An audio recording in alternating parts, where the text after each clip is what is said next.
as provocações que eu trago para a universidade ou para a produção filosófica ou para a produção da filosofia moral vêm de lugares que são silenciados, assim.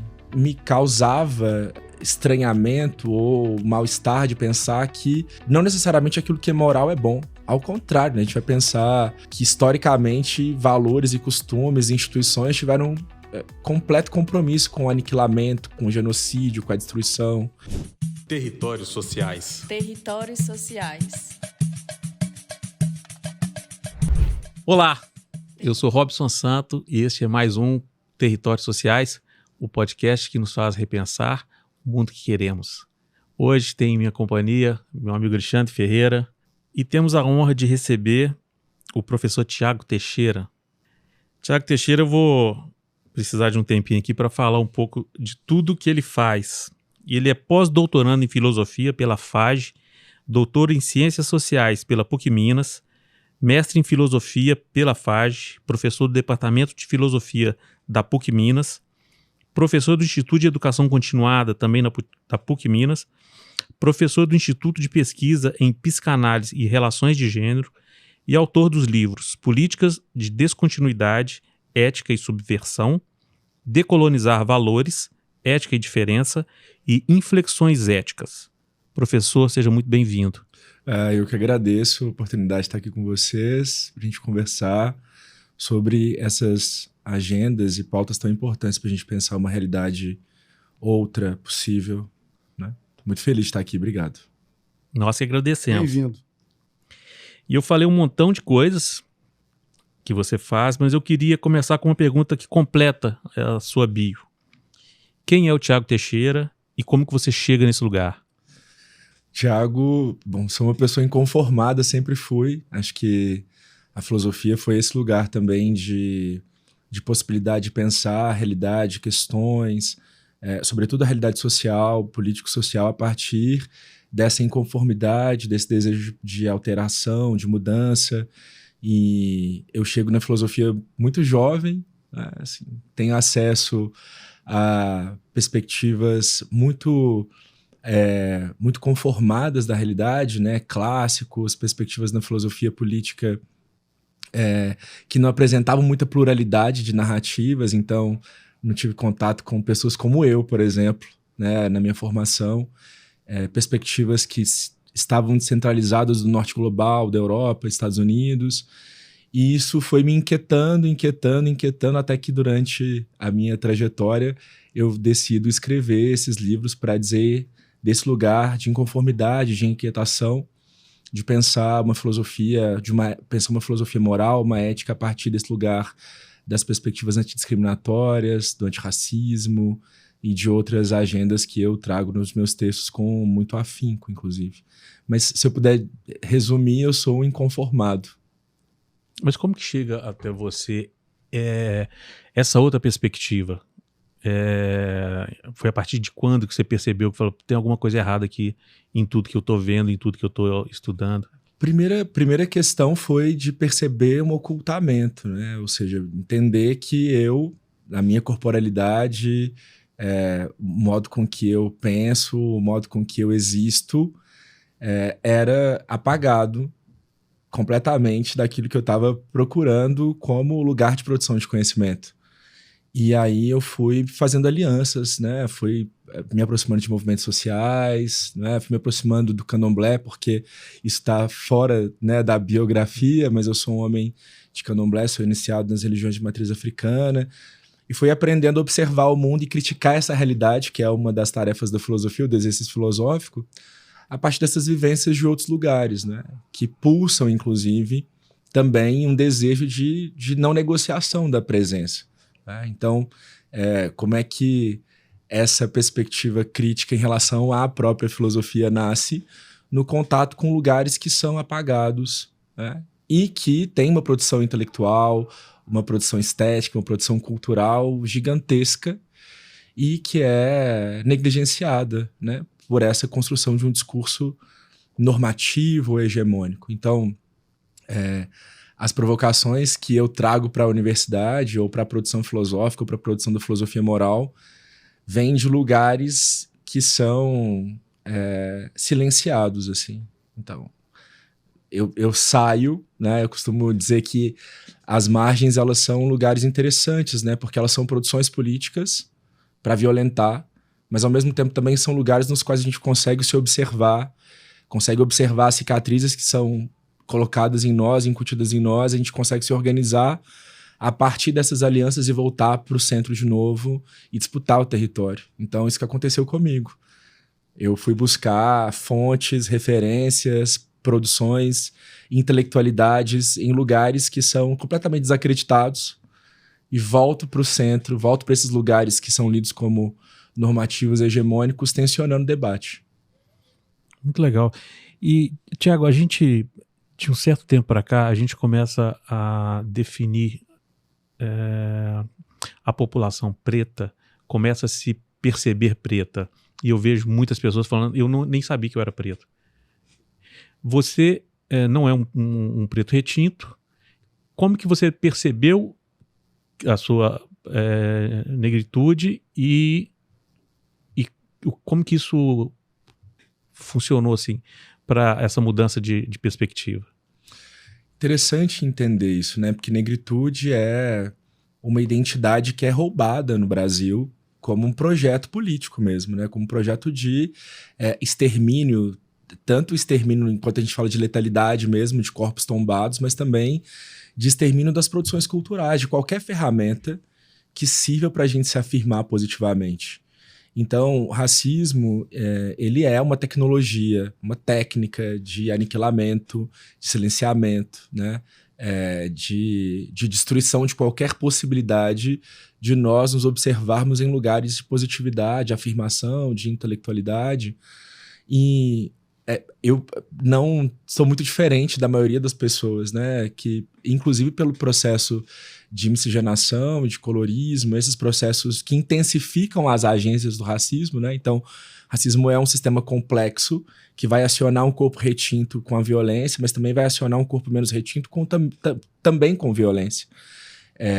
E o meu processo de construção de identidade foi nesse lugar, em primeira instância, né? De auto-ódio, de negação, de clareamento, de me aproximar daquilo que era mais tolerável, palatável, até que eu entendi, tive um start nessas relações, inclusive, de pensar, bom, por mais que eu tente me conformar, por mais que eu tente me informar dentro das lógicas da brancura ou da branquitude como sistema de poder, eu sou sempre atingido, eu sou sempre aviltado, né? Sempre vou ser denunciado, e é importante que eu me posicione como uma pessoa negra. E a partir desse posicionamento, que não é só um posicionamento individual, é um posicionamento coletivo, as coisas mudaram de chave na minha cabeça, né? Então, assim, parte da nossa construção de identidade é formado para rejeitar a negritude, para rejeitar tudo aquilo que vem de uma origem afrocentrada, por exemplo.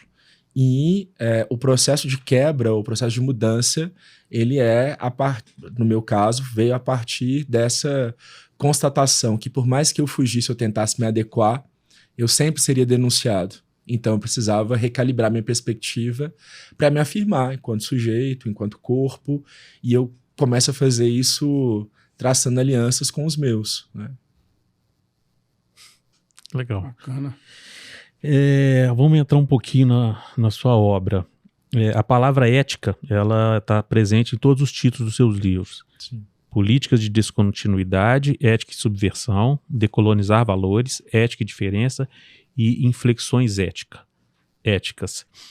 Qual que é a razão da centralidade da ética na sua obra? Primeiro porque eu não consigo pensar numa perspectiva antidiscriminatória que não seja um desejo ético e o que eu estou entendendo como mobilização ética. Uma provocação profunda sobre os valores. Então eu parto dessa distinção entre moral e ética, pensando que moralidade é a prática do costume, prática dos valores que são ensinados para nós, nos mais diferentes lugares, né? A moral é pedagógica, a gente aprende valor em qualquer lugar que a gente esteja, nas instituições ou nas nossas relações mais cotidianas, e me causava estranhamento ou mal-estar de pensar que não necessariamente aquilo que é moral é bom. Ao contrário, né? A gente vai pensar que historicamente valores e costumes e instituições tiveram completo compromisso com o aniquilamento, com o genocídio, com a destruição. E aí a ética, eu pego a ética como uma ferramenta de análise crítica e de promoção, inclusive, desse debate sobre a alteração do valor, dos valores. E eu entendo também que essa moralidade ou essas moralidades precisam ser questionadas à medida que o outro aparece enquanto sujeito. Porque é isso, eu só consigo mudar a minha perspectiva de mundo quando eu ouço o que o outro tem a dizer. Porque tem violências que elas existem, são inquestionáveis, mas elas são dissimuladas porque a gente não tem contato com o outro. A gente dissimula a presença do outro, a gente se torna imune à presença do outro enquanto sujeito, e a gente vai criando crostas, né, camadas de proteção que nos blindam do outro enquanto sujeito. Ou seja, a ética... Muitas vezes apoiado nessa moralidade, né? Que eu chamo de moralidade, de moral restritiva, ou seja, uma posição fixa de mundo, né? Então os meus valores são os mais excelentes, os mais corretos. Às vezes esses valores fazem outras pessoas sangrar, mas eu tô aqui muito confortável nesse lugar. Como eu tô imune ao outro, esse sofrimento, ele não me atinge, né? E eu tô seguro. E as provocações que eu faço estão muito nesse lugar, né? A percepção que a gente tem do outro é uma percepção do outro enquanto sujeito ou enquanto massa de manobra dessas violências, né? Ou desses valores que fazem brutalizar sem nenhuma culpa.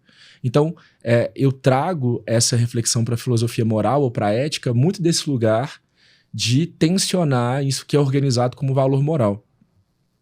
E aí faz todo sentido voltar lá nas primeiras provocações que você faz, né? Eu só posso fazer esse tensionamento antidiscriminatório a partir do meu lugar racializado. Ou seja, é a partir desse lugar que foi construído politicamente, foi construído intelectualmente, foi construído normativamente, tecnicamente, para que eu tivesse, inclusive para que eu tivesse inexpressivo, que eu consigo subverter. Então eu estou pensando a ética também não só como uma crítica do valor, mas uma possibilidade de subversão em relação a esses valores morais que são que fetichizam a violência, né? Que fetichizam a banalidade da vida, que requerem a brutalidade como uma etiqueta, inclusive. Professor, eu acompanho as discussões sobre racismo estrutural de uma forma muito interessada. Nós somos um país essencialmente miscigenado, né? A origem nossa é muito diversificada, né? A origem da nossa população. Mas eu vejo essa discussão, acompanho, mas sob a perspectiva de um homem branco, de uma família de classe média alta, e eu sou bisneto de português, eu sou bisneto do colonizador, sou bisneto do inimigo. Que chegou e tomou esse negócio aqui e simplesmente descartou uma história que existia, né? Sim. Então, como um homem com esse perfil, né, que eu cresci numa realidade bem diferente dessa realidade da discriminação, pode contribuir de forma efetiva, né, sem cair em paternalismo ou em colocações indevidas, né, ou apropriações indevidas. A primeira coisa que eu acho super relevante de destacar é que quando a gente fala de estrutura, a gente está pensando não numa essência, mas num projeto, né? Então, dizer que o racismo é uma estrutura significa que ele foi pensado a partir da constituição de inúmeras técnicas, né? Do direito ao discurso médico-científico, à moral, as construções publicitárias também, né? Ou seja, a gente está pensando na formulação técnica que constrói a partir de diferentes discursos esse lugar de apequenamento da população negra no Brasil, né? Então, isso aqui é relevante de dizer, né? Quando a gente fala de estrutura, a gente fala de técnica, de uma construção tecnológica que banaliza a vida da população negra no Brasil historicamente, né? Então, esse termo você não... Não, eu acho que é super interessante. Acho que, de fato, é importante a gente pensar o racismo como uma estrutura, porque se ele foi construído de forma técnica, ele pode ser desarticulado. Ok. Também a partir de outras técnicas. e técnicas antidiscriminatórias. No que diz respeito a esse compromisso, né, é importante, primeiro, que pessoas brancas tenham a consciência de que esse sistema ele é coordenado para fazer sangrar e para proteger grupos sociais. Então, a primeira coisa que é preciso fazer é se localizar no debate, na discussão, né? Então, perceber, inclusive, a relevância de ler o que pessoas negras produzem, dialogar com pessoas negras, escutar o que elas têm a dizer, né? A gente costuma pensar a categoria lugar de fala, né? Que é uma categoria que foi trazida pelas teóricas negras, e lugar de fala também pressupõe lugar de escuta. Então é importante que pessoas brancas escutem o que pessoas têm a dizer, descentralizadas, ou seja, não assumindo um lugar de centro e de legitimidade ou deslegitimidade. De dominador, né, eu digo. De um lugar de centralidade política, né? E que consiga compreender que não se avança, né? A gente não avança numa construção de uma sociedade democrática ou antidiscriminatória de mãos, de formas separadas, né? Ou seja, é preciso que a gente caminhe juntos nessa construção, né? Mas a primeira coisa é se situar no debate, né? Não dissimular o debate, por exemplo, antirracista, ou considerar que esse debate antirracista seja uma coisa de menor importância, né? E é imprescindível que a gente reconheça os nossos lugares sociais. Quais lugares eu ocupo, né? E a partir desses lugares, quais são as minhas contribuições para aniquilar sistemas discriminatórios ou para reforçar esses sistemas discriminatórios? Então, branquitude é um sistema de poder. Então, branquitude é pouquíssimo sobre indivíduos, mas sobre uma lógica que coordena a realidade econômica, a realidade política, a realidade social, a realidade discursiva, padrões beleza, padrões estéticos, né? Ou seja, uma lógica que precisa ser denunciada. E precisa ser denunciada por nós que somos atacados por ela e também denunciada por pessoas que entendem o quanto o silêncio delas nessa lógica contribui para a perpetuação desse sistema, que eu chamo de políticas de continuidade, né? O que eu chamo de políticas de continuidade? Uma lógica de organização da realidade que é programada para brutalizar. E a gente não desconstrói isso sem se responsabilizar pelos lugares que a gente ocupa socialmente. Então, é um trabalho que eu tenho visto, eu admiro, né, a coragem do Vini Júnior, por exemplo, um país muito racista, que é a Espanha. E o cara enfrenta mesmo, não quer saber, né? É porque, assim, no final das contas, ou a gente reage ou a gente é morto. Então, assim, chega num lugar mesmo de um nível de resposta que é nesse âmbito, né? Assim, a gente quer mais que sobreviver, a gente quer viver com dignidade. Então, essa reação aos sistemas discriminatórios é resultado de uma série de silêncios que foi incutido na gente, né? Assim, que foi programado, que foi construído, e chega um momento que a gente rompe com o silenciamento mesmo, né? Na prática, Thiago, o que você está dizendo é que dentro da nossa condição e do nosso papel social é trazer, tentar romper com essa lógica. Por exemplo, eu sou um publicitário, quando eu crio um roteiro, eu coloco uma pessoa negra para ser o personagem principal. Se eu vou contratar, eu contrato pessoas negras, tendo isso como uma prioridade, por exemplo. Mais do que uma pessoa negra, porque até tem uma discussão interessante sobre isso, que a Sueli Carneiro, que é uma filósofa também brasileira, que eu sou apaixonado por ela, fala, é que a gente também não pode cair nesse perigo do negro único, né? Porque o negro único é uma expressão de um maquinário colonial. Em que sentido? O que o processo racista faz? Ou oculta, ou retira da cena, ou coloca de uma forma única um grupo de pessoas, mas representado por um corpo, só que não dá conta de representar aquela pluralidade. Ou seja, ratificando uma lógica de homogeneidade, né? Então o negro único é um perigo também, porque ele é um rosto que vai ser apresentado de forma estereotipada ou que não dá conta de representar, no sentido mais político da ideia de representatividade, toda a população negra na sua diversidade, né? Então, mais do que colocar apenas uma pessoa negra, colocar também, readministrar essa lógica do discurso para que ela seja pensada no sentido mais equilibrado das narrativas possíveis. Não só na frente da câmera, mas atrás da câmera também. Sim. Não só sendo o rosto que vai ser exposto, apresentado, mas também pensar toda uma lógica de reconstrução de um imaginário social que foi fabricado para associar corpos negros a produtos, né? Assim, para serem consumidos, inclusive. Do ponto de vista da publicidade, mas também de outras narrativas, né?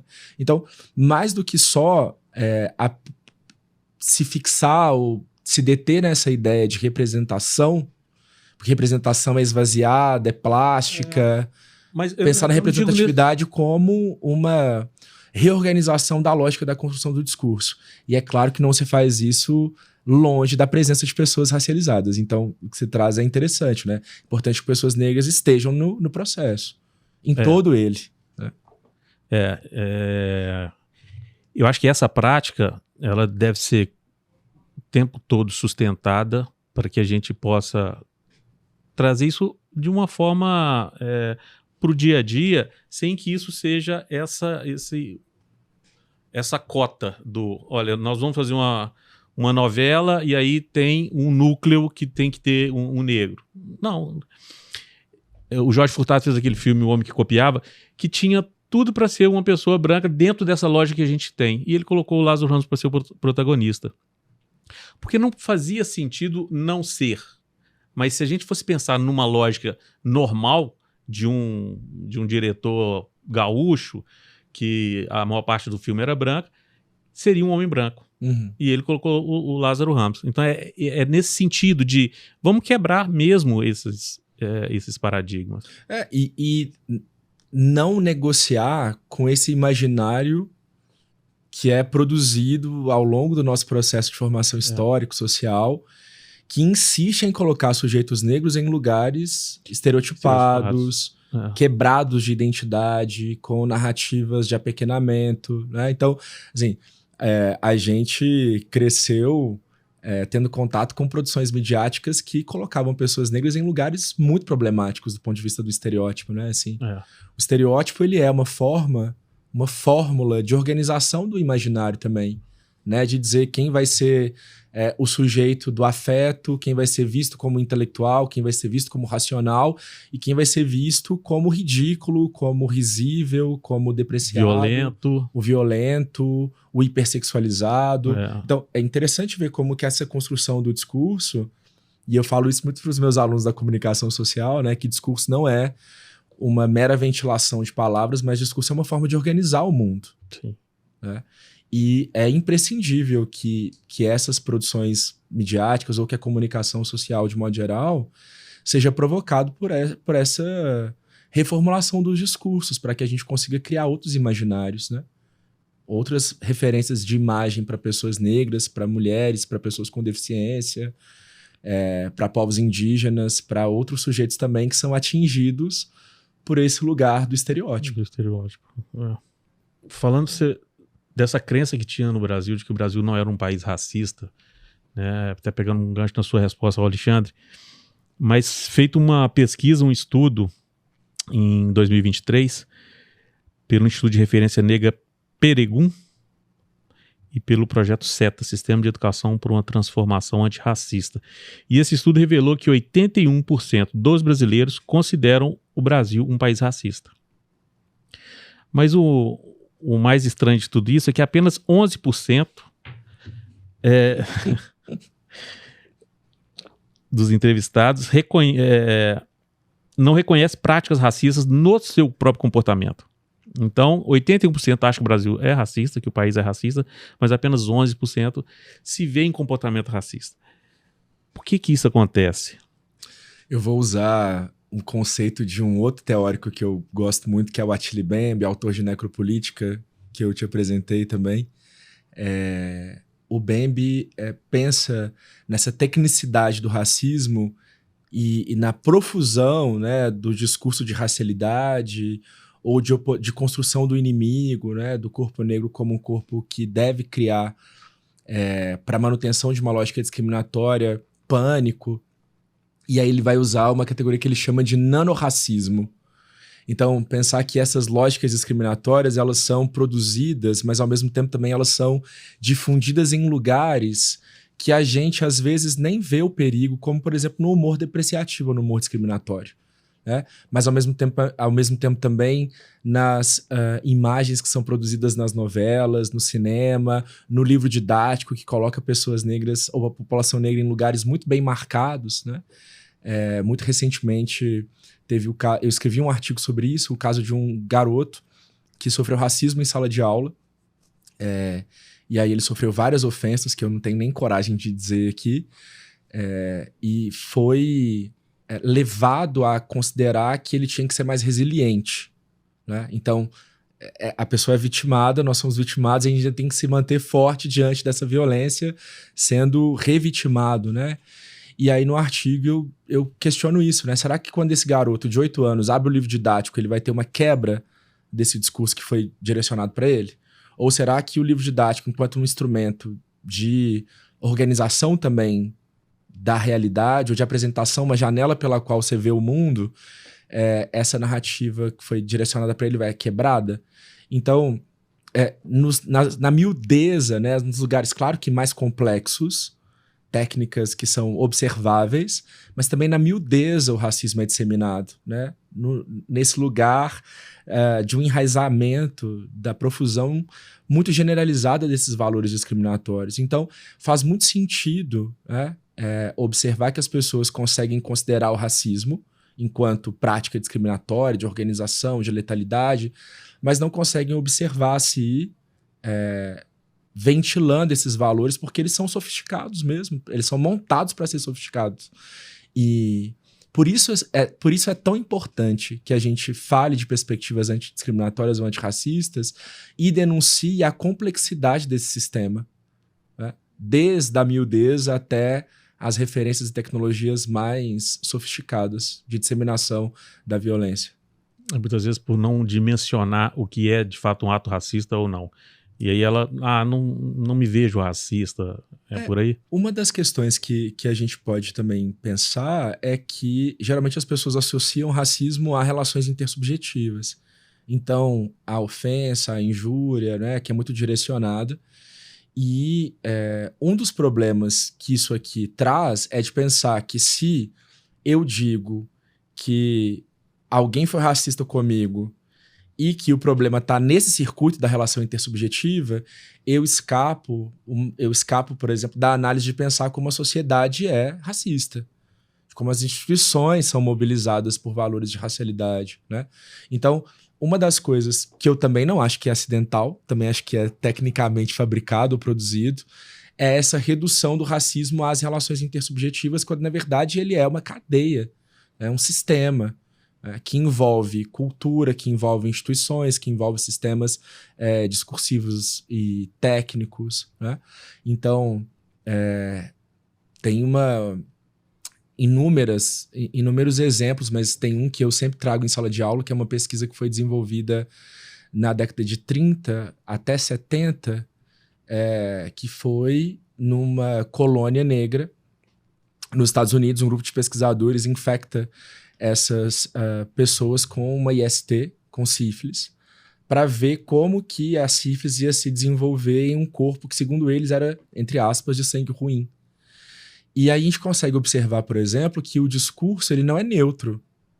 Porque eu não posso considerar, por exemplo, que esse discurso de racialidade ele não impacta o modo como você vai pensar a medicina, vai pensar a ciência, vai pensar o direito, vai pensar a publicidade, né? Tem algumas propagandas do século XIX que são amplamente racistas, né? Tem uma empresa de alvejante que a propaganda dela era um menino negro jogando cloro em si para ficar branco. Ou seja, aqui você percebe a construção de um discurso que associa brancura à pureza, brancura à humanidade, brancura à elevação moral, e negritude ou a presença de um corpo racializado como alguma coisa que deve ser limpa, né? No cinema, isso foi muito presente. No cinema, no início do século XIX. Foi muito presente. Século XX, aliás. E o mais curioso aqui é que isso não é vitimismo. Eu trato isso nos meus textos de uma forma muito incisiva, né? Porque vítima é um lugar produzido politicamente. Então, a vítima ela é produzida, inclusive, para ser inexpressiva, para ser amordaçada, para ser silenciosa. Então, quando a gente começa a destacar, a denunciar, a refutar essa organização de mundo, a gente sai do lugar da vítima e assume uma agência, um protagonismo, né? Ou seja, a gente escapa, quebra de dentro para fora esse lugar da vítima. Então, isso não é vitimismo. Porque também é um recurso... Isso também é um recurso de autoridade. Uma outra tecnologia também. Também é uma tecnologia, porque as pessoas elas dizem assim, isso que vocês estão dizendo é vitimismo, é mimimi. Como uma forma de reorganizar também o debate para dizer que elas são tão sujeitos, né, tão humanas em detrimento de outras humanidades, que elas vão organizar o que é denúncia, o que é violência, o que não é, o que pode ser trazido à luz e o que tem que ser ocultado, né? Pegando um gancho nisso aí, né, essa questão, eu queria comentar sobre a questão das cotas, né? Essas políticas de ação afirmativa, né, que acabou gerando cotas em vários setores aí da sociedade, da educação e outros, acaba gerando uma discussão muito acalorada, né? Tem gente que afirma que isso só piora a situação, invertendo a lógica da ideia, né? Então, qual que é a sua opinião sobre essas políticas? Né? E se isso, como a política de cotas está muito ligada à questão da raça, da cor, se não seria o caso de imaginar que nós teríamos sim que manter cotas, mas com políticas de criação de oportunidade, não ligada necessariamente à origem racial de uma população, né? Porque eu vejo o que a gente vê é que muitas pessoas, ainda mais no país como o Brasil, com uma renda média muito baixa, precisam de oportunidades. Se ele é índio, se a origem dele é indígena, ou se ele é preto, ou se ele é branco. Mas é oportunidade, a cota voltada para a oportunidade, tirando um pouco desse carimbo aí. Como é que você vê isso? As ações afirmativas elas têm sempre um propósito de equilibrar a ordem social. E falar de equilíbrio social no Brasil é um desafio tremendo, porque a gente pensa uma história que foi construída sob a exploração, sob o extermínio, né? Sobre o aviltamento. Desde o início. Sobre a origem do Brasil, ela se confunde. Aliás, o que é o início do Brasil, né? A gente esse início, fala que é 1500, mas não. Esse início a partir de uma invasão, né? Então, esse marcador, invasão, ele é construído a partir de uma destruição de qualquer possibilidade de reciprocidade, né? Então, se a gente fala de reparação, a gente está falando de um projeto que, enfim, que demanda tempo, né? Porque a gente está falando de mais de 300 anos de escravização no Brasil. E, indiscutivelmente também... E pouco tempo do fim dela. E pouquíssimo tempo do fim dela. Mas, indiscutivelmente, não tem como dissociar o projeto de exploração do trabalho ou de implementação de precariedade da população negra no Brasil. Né? Então, quando a gente fala de projeto de racialização, automaticamente você também fala de um projeto econômico, de um projeto de Estado, de um projeto de exploração radical que esteve ancorado especificamente em ideologias político-econômicas, né? Então, se a gente olha o mapa da violência, mapas que registram a pobreza no Brasil, marcadamente a população negra está ali de forma expressiva. Então, é impossível pensar política pública de reparação ou de equilíbrio político-social não tangenciando a raça no Brasil. Essas coisas se confundem, né?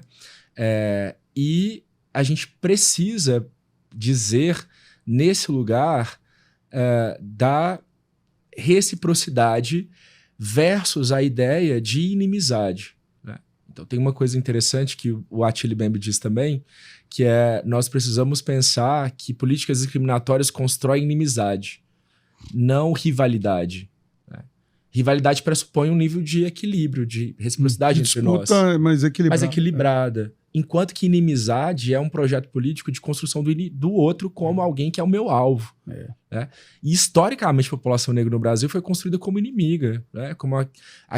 Como esse corpo que tem que ser desapropriado de si, objetificado para ser explorado, para contribuir à ideia de um projeto de cidadania, de democracia, calcada nessa ideia de propriedade, né? O outro é a propriedade desse que se outorga sujeito ao cidadão. Então, eu não consigo ver uma separabilidade dessa discussão, né? Óbvio que as cotas, elas também atingem outros grupos sociais, né? As cotas, elas não são restritamente raciais, mas eu também não vejo uma inseparabilidade quando a gente fala de tentativa de restituir algum grau de equivalência ou de justiça social no Brasil, longe da discussão antirracista, por exemplo. Principalmente em relação ao ensino superior, que o ensino superior ele é custeado pelo povo brasileiro. Né? Então é mais do que justo que exista uma equidade nessa... uma equivalência de oportunidades, né? E as coisas estão invertidas aqui no Brasil. Completamente invertidas. Então, porque o pessoal da renda mais alta consegue estudar no colégio melhor e ocupa a vaga. Se prepara para ser custeado pelo poder público. Pelo Estado. E aquele que não tem outra alternativa vem da escola pública, que infelizmente ainda está no nível menor, e não consegue adquirir a vaga que, em tese, seria para ele. Mais uma tecnologia. Mais uma tecnologia, a gente pensar também que o socateamento da educação também não é acidental, né? Ou seja, manipulação, a organização de sucateamento, de precarização do ensino, também atinge essa organização que é complexa, mas também é racial, é territorial, é de classe, né? E essa análise de justiça social ou de equilíbrio da balança, eu sempre trago como referência uma ferramenta analítica e política das filósofas negras, que é a noção de interseccionalidade. Como é que eu vou pensar política pública desconsiderando raça? Como é que eu vou pensar política pública desconsiderando gênero, desconsiderando território, desconsiderando vários marcadores, capacidade, renda, classe, enfim, vários marcadores que se entrecortam para mitigar, para impossibilitar que sujeitos sejam reconhecidos como sujeitos. Então, o debate, especificamente o debate público, o debate sobre política pública no Brasil, ele é muito complexo, ele precisa ser visto na sua complexidade. Então, é indissociável pensar a mudança de paradigma sociopolítico econômico, não levando em consideração um projeto de racialidade. Né? Impossível pensar violência sem pensar raça, sem pensar território, sem pensar gênero, sem pensar outros marcadores que são atravessados aqui para, de fato, dificultar que pessoas tenham direitos, ou sejam cuidadas, ou sejam reconhecidas como cidadãs. Tiago, longe de um projeto ou de um cenário ideal, mas hoje a gente vê um número expressivo, ou pelo menos melhor do que tempos atrás, de pessoas pretas com destaque no meio acadêmico. Para citar alguns, Djamila Ribeiro, professor Silvio Almeida, Renato Nogueira, Macaé Evaristo, né, a nossa ministra dos Direitos Humanos, Sueli Carneiro, que você citou há pouco, Adilson José Moreira, Bárbara Carini, professor Tiago Teixeira. Enfim, a lista é grande e, infelizmente, segue crescendo. Você consegue identificar como que isso começa, como que as pessoas pretas começam a assumir esses lugares? Tem um marco? Marco é muito difícil de captar, assim, mas primeiro eu considero a importância das políticas de acesso aos lugares, né, como as universidades e outros meios também.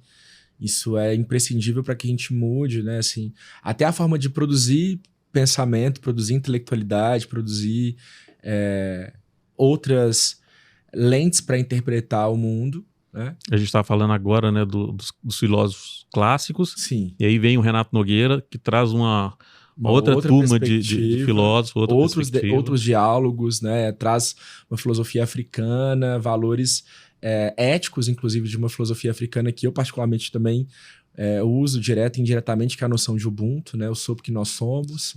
Na contramão de um individualismo contemporâneo, dessa lógica atomizada que a gente vive no Ocidente, essa lógica de atomização, precarização, distância. Mas uma coisa que eu acho muito interessante de destacar como você trouxe a Djamila Ribeiro, né? Assim, a coleção Feminismos Plurais foi um marco, uma virada de chave na produção intelectual, nas produções de livros no Brasil, né? A inserção, a tradução também de teóricas e teóricos que ficavam muito escondidos nas pesquisas, assim, a gente era forçado a replicar lógicas e autores, né, que eram sempre revisitados e que foram chamados de cânones e são chamados de cânones, né? Então, acho que essa mudança de cenário tem vários fatores, né? Vários protagonistas, mas, sobretudo, quem vence de fato, a luta antirracista, né? Ou seja, a possibilidade de eu chegar em sala de aula hoje e perguntar se alguém conhece um livro da Sueli Carneiro e as pessoas disserem, a pessoa dizer que sim, né, que conhece, que já leu a obra, que já leu Djamila Ribeiro, que já leu Carla Cotirene, que já leu Adilson Moreira, que segue essas pessoas, inclusive, nas redes sociais, que é uma coisa super interessante também, a gente usar essas ferramentas que são tão usadas contra nós a nosso favor também,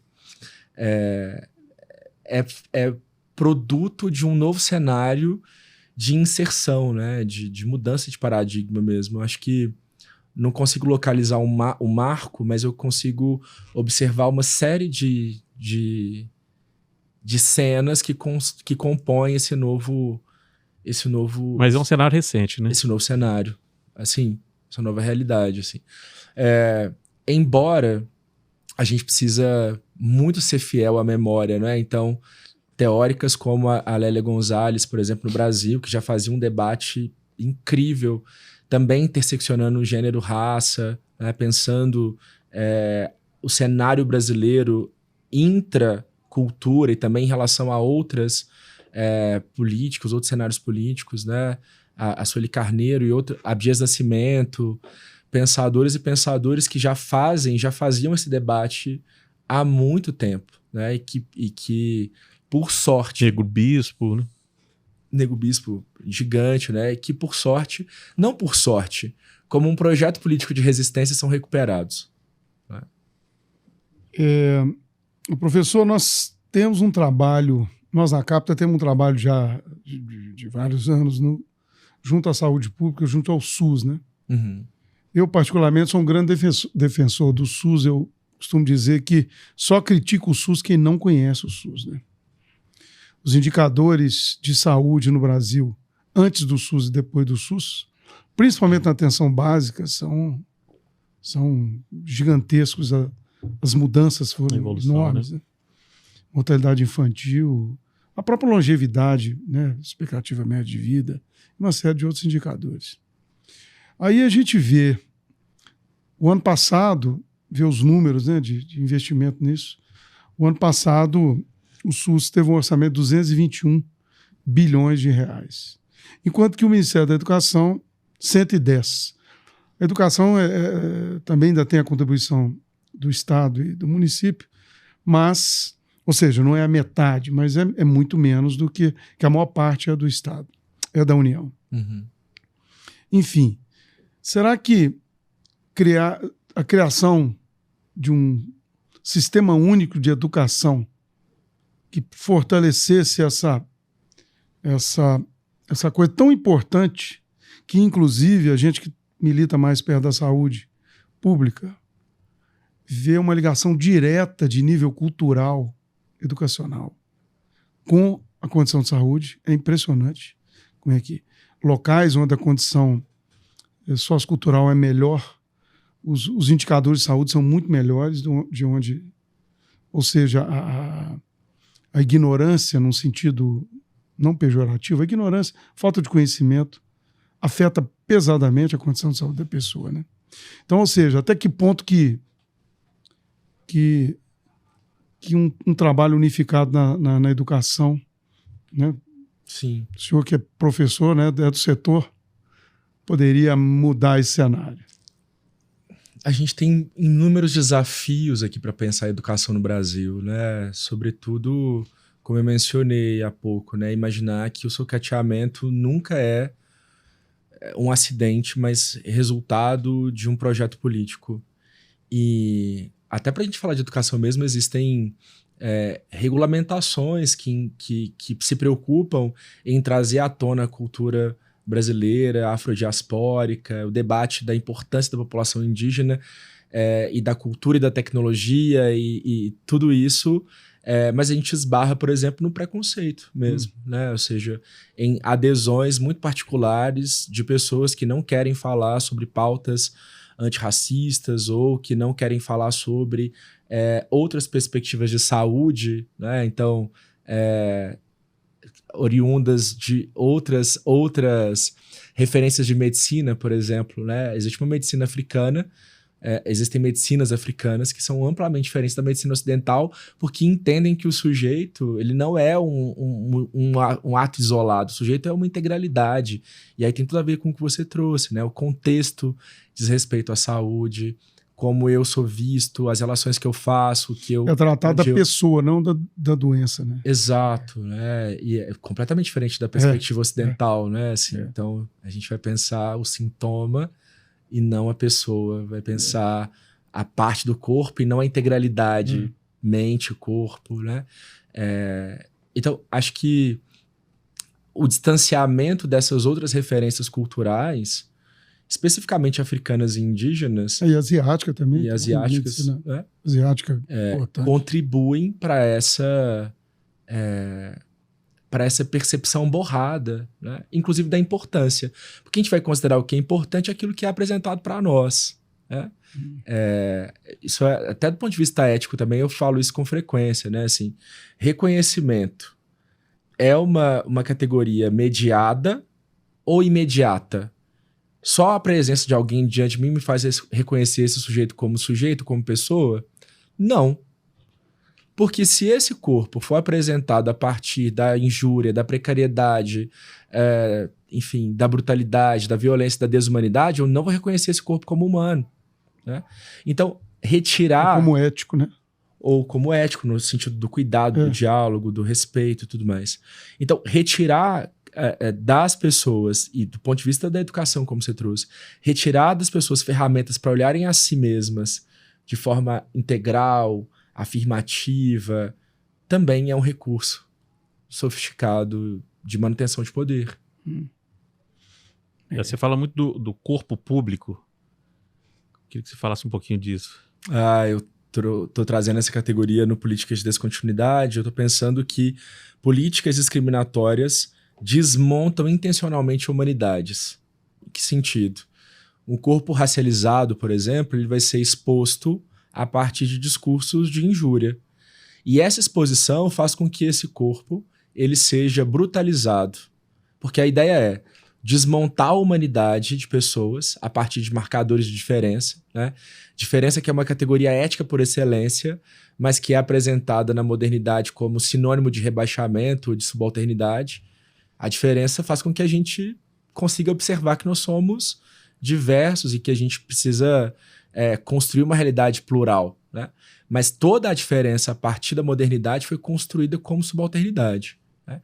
Então, essas marcações de diferença elas são organizadas para fazer com que um corpo racializado, um corpo com deficiência, né?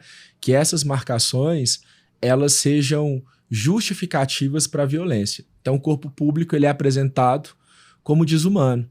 E aí a pergunta é, que violência que atinge um corpo que não é humano? Então, a estratégia é desmontar a humanidade, violentar, para que essa violência seja justificada em si mesma. Né? Então, o que eu estou pensando como corpo público é essa montagem das políticas discriminatórias que expõem radicalmente grupos sociais de forma brutal, violenta, para justificar todas as violências que esses grupos hegemônicos cometem. Muito bom. Entrando um pouco nessa representação política da população preta, então nós temos um parlamento que tem 513 deputados e hoje, na última eleição, apenas 27 deputados de pessoas pretas, sendo, acho que 9 mulheres. Ou seja, 5% de todo o parlamento apenas. Por que isso acontece no Brasil, que tem uma maioria preta e parda, e essa representação é tão diminuta? Porque a gente precisa pensar que poder institucional, sobretudo, não é uma realidade que foi composta historicamente no Brasil associada a corpos negros. Então, a arquitetura, interessante isso, né? A arquitetura, ela também é uma forma de significar o mundo. Então, quando a gente pensa os espaços, as casas legislativas, os espaços de poder, com a ausência, inclusive de banheiros, né? Assim, há muito pouco tempo, os espaços não tinham banheiros femininos, né? Por exemplo. Mas muito pouco tempo muito mesmo, pouco né? Tempo mesmo. Tipo sei lá, 5, 6 anos atrás. Então, surreal, né? quando a gente pensa que nem a arquitetura ela tá apta a receber determinados corpos nesses espaços de poder, é porque eles realmente foram pensados para construir e ratificar um pacto entre sujeitos que se veem como semelhantes, versus a distância radical dos sujeitos que são marcados como dessemelhantes. Então, o apagamento ou a ausência de atores sociais nesses lugares de legislação só revela que política ainda é um lugar de manutenção política, de manutenção de poder e de pactos entre sujeitos que outorgam a si mesmos como legítimos em oposição a outros, né? Que vão ser legislados, inclusive, a partir desses pactos, dessas lentes, dessas referências de grupos que não pensam a diferença ou a diversidade ou a pluralidade, mas pensam o mundo a partir das suas próprias lentes. Pensa só no próprio grupo, na manutenção daquele privilégio. Sim. Eu acho que nós estamos vivendo um momento aí de uma elite política, né, nos 3 níveis de governo e nas 3, né, tanto legislativo, executivo e judiciário, uma elite que só legisla em causa própria e se protege e tal, que me lembra muito, na época isso aqui era o Império. E aí eu costumo brincar que está pior, porque custa muito mais caro do que na época do Pedro II. Pedro II custou mais barato. É uma brincadeira, né? Mas é um absurdo o que está acontecendo, né? Então você tem uma corte, literalmente, e a turma que está fora do castelo, né? Mas se pensar na perspectiva do antirracismo, ainda assim houve um crescimento da representação Sim. dos deputados negros no Congresso. Mas ainda muito ínfimo, pouco. né? Mas a gente percebe o movimento. Eu trabalho com filosofia moral e com ética, eu sempre falo isso, as pessoas vêm com narrativas mais pessimistas, eu falo assim, gente, eu estudo ética porque eu tenho perspectiva de melhora, assim. A gente que trabalha com filosofia moral sempre vai pensar de uma forma mais aberta e nas possibilidades. Então, é óbvio que a gente precisa questionar e denunciar a ausência sistêmica, mas ao mesmo tempo também a gente precisa pensar na importância de terem essas pessoas, de existirem pessoas, e não só pessoas negras, mas pessoas negras que se comprometem com uma realidade antirracista. Principalmente. A gente porque também, como eu disse, né, representação e representatividade são categorias completamente diferentes. Tem uma pessoa negra lá, nesses espaços de poder, que faz um discurso que ratifica lógicas discriminatórias, que ventila, né? Porque não dá para uma pessoa negra ser racista, dá para uma pessoa negra ventilar o racismo. Também não quebra não quebra nada, na verdade. Pelo contrário, né? Não quebra. Pior ainda. Né? Porque aí essas pessoas vão ser usadas... Legitima, né? Para dizer, olha como isso aqui, tudo que vocês estão dizendo é falso, né? Mas uma coisa que o Alexandre trouxe que eu acho interessante pontuar é como que a lógica política da modernidade até aqui ela é construída a partir da ideia de pacto, de contrato. Né? E o contrato é necessariamente formulado a partir da ideia de igualdade e semelhança. Né? E de uma ideia de igualdade e semelhança entre pares que vão se proteger e que vão humilhar publicamente os que são vistos como os outros, né? Que vão dizer, que vão usar vários recursos para detratar publicamente esses que são vistos como os outros e que vão manter, obviamente, os seus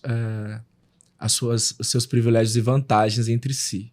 Então, assim, ainda sobre o tema da discussão das políticas antirracistas, há uma... o tema é muito polarizado, né? Aliás, está tudo muito polarizado. A política, não é só no Brasil, está tudo muito polarizado, né? Então, como é que você pensa, qual que seria um formato de tentar estabelecer um diálogo mais construtivo, menos polarizado, mas entendendo as dificuldades de cada lado e tentando construir algo que seja produtivo? Um dos maiores desafios que a gente tem do ponto de vista ético-político é, de fato, a polarização, essa ideia de uma cristalização de pontos de vistas que impedem convergências, né? Vira bolha, né? Fica né? Isso. Eu chamo isso no livro de agrupamento, inclusive, né? Ou seja, uma coisa que é disforme, que é distante e que tem pouco compromisso com a transformação da realidade. Uma das coisas que a gente precisa pontuar é que, nesse lugar, a banalização da vida de pessoas por uma construção política da raça deveria ser alguma coisa que incomoda todo mundo. Ou seja, é óbvio que a gente tem lugares de distância, de perspectivas, mas tem lugares de convergência que deveriam ser inegociáveis. Ou seja, da mesma forma que a letalidade da população negra deveria ser uma pauta inegociável, a violência de gênero, a violência contra as mulheres, o capacitismo, outras agendas antidiscriminatórias deveriam ser pautas inegociáveis. Então, essa polarização impede, inclusive, que as pessoas percebam o óbvio. Que se eu não me mobilizo na contramão de políticas discriminatórias, que são técnicas sofisticadas e que têm inúmeros alvos, a qualquer momento o alvo vai ser eu. A qualquer momento o alvo pode ser eu. Seja pela classe, seja pelo território, seja pela capacidade, seja pelo gênero, seja pela sexualidade, seja pela racialidade, enfim. Se a gente está pensando numa realidade complexa, formada para aviltar, não se comprometer com a transformação de uma realidade para que ela seja antidiscriminatória, coloca um alvo no peito de todo mundo.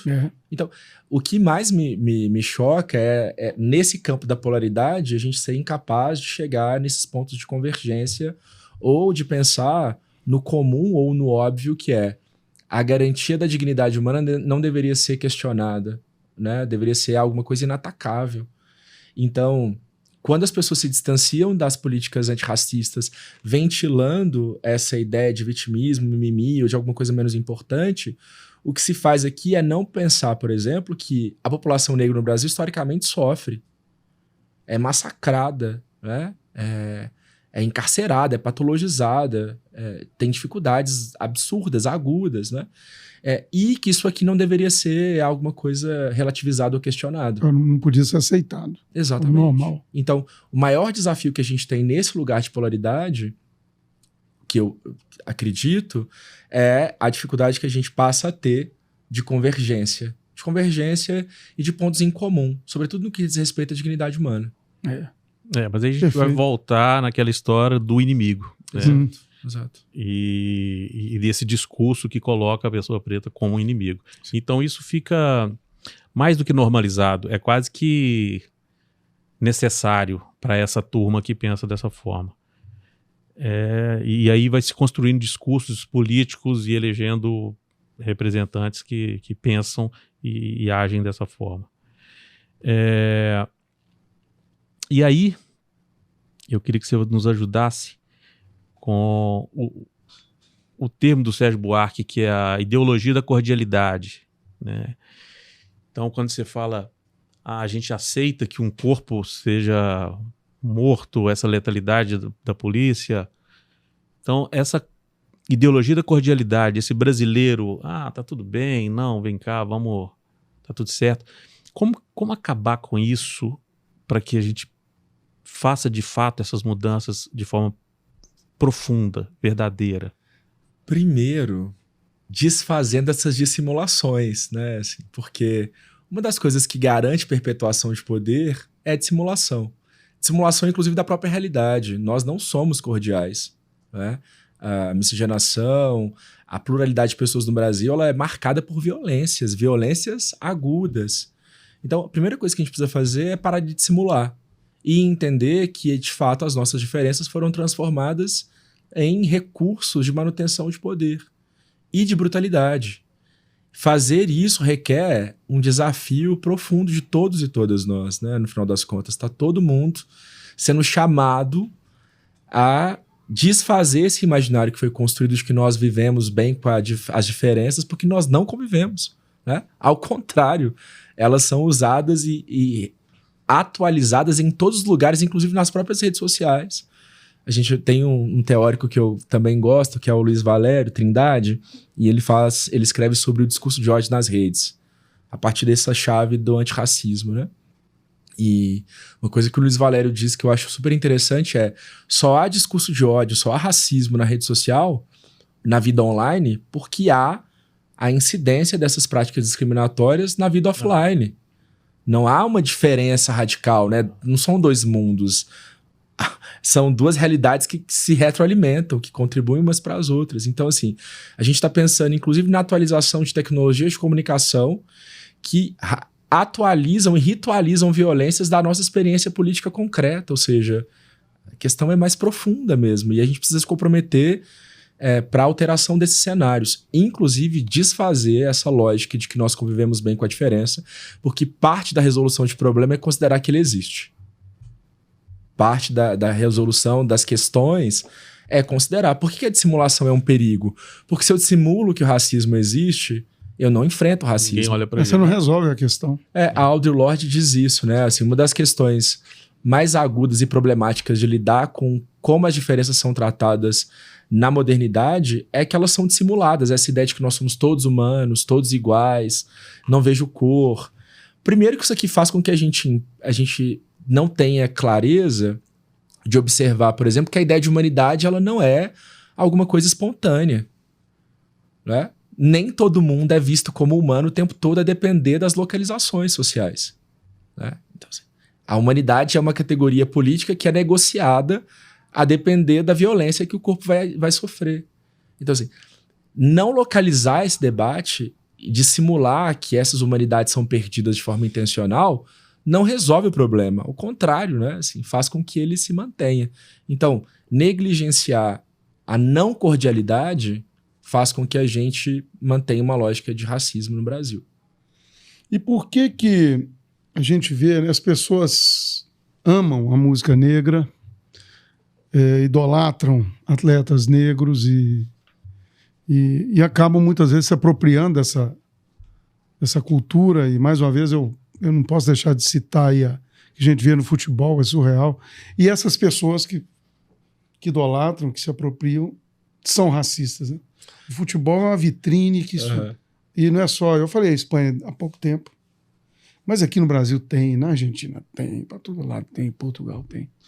Por quê? Porque a gente é legal desde que a gente não esteja presente, né? Assim, as pessoas adoram. Como é que é? A gente é legal desde que a gente não esteja presente. Isso aqui é curioso de observar, né? Assim, a produção intelectual, a produção cultural negra é riquíssima, né? Assim, complexa, profunda, mas é importante para essas lógicas discriminatórias captar esses recursos e retirar a origem, né? Uhum. A grande discussão sobre apropriação cultural está nesse lugar. Então, a apropriação não é sobre sujeitos isolados ou individualidades. A apropriação é sobre sistema, de como que elementos, imagens, recursos culturais são tirados, são capitalizados e são completamente separados da presença de corpos negros. Plágio.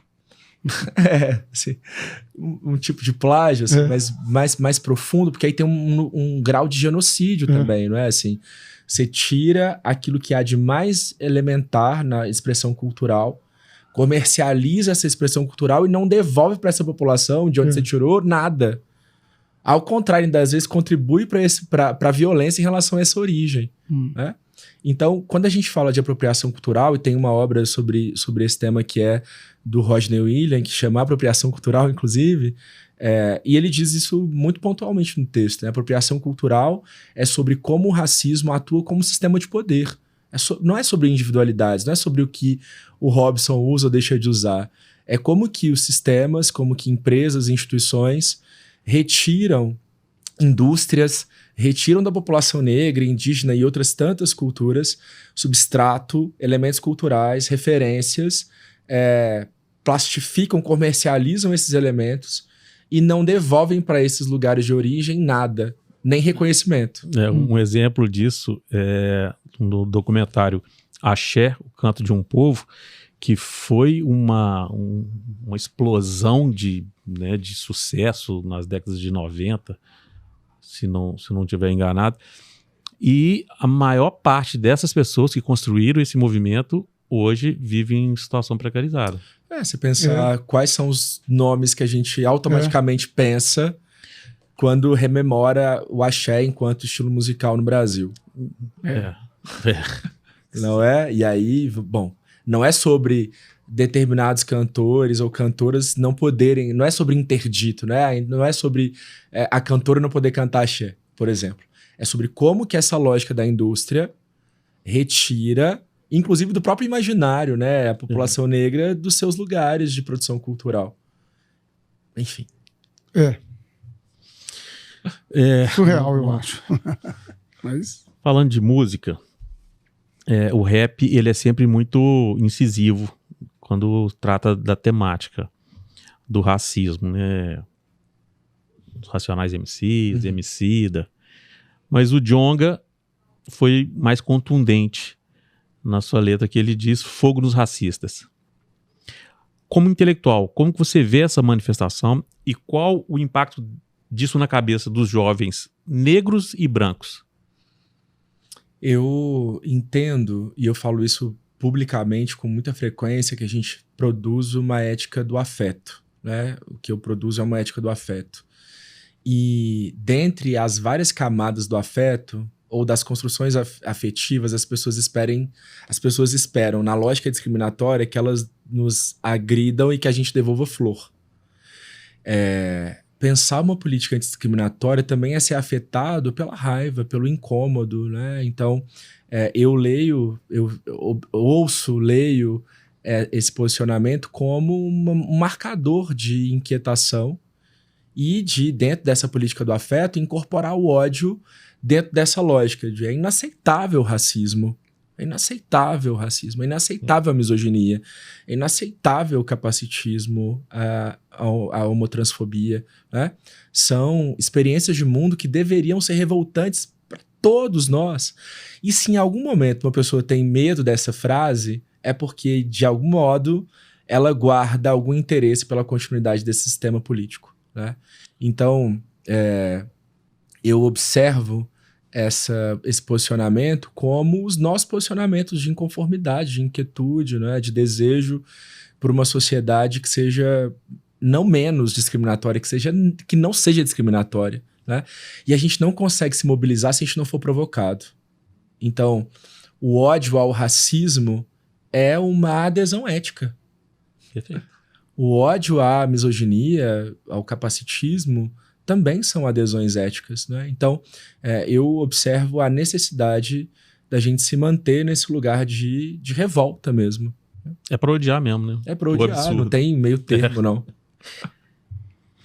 E assim, já caminhando para o nosso final, como é que você vê o futuro dessa discussão, dessa luta antirracista no Brasil? Você já disse que é uma pessoa otimista. Né? Por natureza, eu também sou. Mas como é que é o futuro disso? Como é que está o cenário hoje? O que você vê para frente? Eu tendo a pensar que a gente vai caminhar para lugares muito melhores do que a gente já esteve e do que a gente está. obviamente a gente vive cenários muito confusos, né? Assim, do ponto de vista desse debate, de outros tantos, né? Assim, sobretudo a partir da ideia desse interesse pela continuidade, pelo interesse de que as coisas não se transformem para que sejam boas para todas as pessoas, mas para um grupo muito seleto. Mas eu acredito muito nos movimentos negros que historicamente no Brasil se organizaram para liberdade e emancipação. Assim, já no processo de escravização a gente percebe a incidência de movimentos de resistência e de provocação concreta da realidade, né? Então, assim, a longo prazo, médio e longo prazo, eu vejo que essas discussões, elas, em alguns lugares vão deixar de ser apenas um desejo e vão se tornar uma realidade concreta de transformação. Os números já mostram isso de alguma forma. A gente está aqui discutindo sobre isso, já revela também uma mudança de paradigma, né? Outras tantas construções ou reformulações de imagens, de imaginário social também já mostram isso de uma forma muito positiva. Então, assim, eu tendo a ser mais otimista sempre. Eu tenho que agradecer porque eu aprendi muito hoje. Uma troca. Muito bom. Feliz também. E nós caminhamos para o final, mas antes eu queria deixar o microfone, professor, falar um pouquinho dos seus livros. Ele trouxe um para mostrar para a nossa audiência. Como é que faz? Mostra. Eu sei. Olha para a câmera ali. Fala dos seus contatos, assim, para quem quiser encontrá-lo nas redes sociais. Então, os meus 3 livros foram publicados pela editora Queer Livros, né? Uma editora que tem esse compromisso com o equilíbrio das histórias mesmo, que traz autoras e autores que são desses lugares lidos pela produção intelectual como lugares marginais e, como eu disse, a margem ela não é de todo ruim, porque a gente consegue tensionar o centro a partir desses lugares que a gente se encontra.